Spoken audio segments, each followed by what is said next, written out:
सावित्रीबाई फुले यांनी स्त्री शिक्षणाची मुहूर्तमेढ ठेवली। विधवा असतील, परित्याक्त्या असतील यांना जगण्याचा अधिकार दिला आणि समाजातल्या कुप्रथा संपवल्या। आज त्यांना अभिवादन करण्याकरता या मूळ गावी या ठिकाणी मी आलेलो आहे। नुकतंच आम्ही अभिवादन केलं आहे, दर्शन घेतलेलं आहे आणि एक चांगला प्रकल्प महाराष्ट्र शासनाने या ठिकाणी स्मारकाचा तयार करण्याचं ठरवलं आहे। त्याचं आता प्रेझेंटेशन देखील मी घेतलेलं आहे।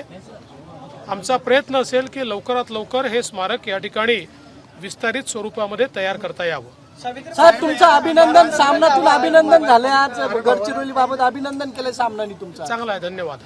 भुजबळ साहेबांसोबत काय चर्चा आता चर्चा वगैरे काय? भुजबळ साहेबांसोबत हीच चर्चा झाली की महात्मा ज्योतिबा फुले आणि क्रांतीज्योती सावित्रीबाई फुले यांचं कार्य आपल्याला पुढे कसं नेता येईल, ज्या प्रकारे या देशाला त्यांनी दिशा देण्याचं काम केलेलं आहे ते विचार सर्वांपर्यंत कसे पोचवता येतील, समतायुक्त समाज, भारतीय संविधानाला मानणारा समाज हा आपल्याला कसा निर्माण करता येईल हीच आमची चर्चा झाली। या व्यतिरिक्त कुठली चर्चा नाही।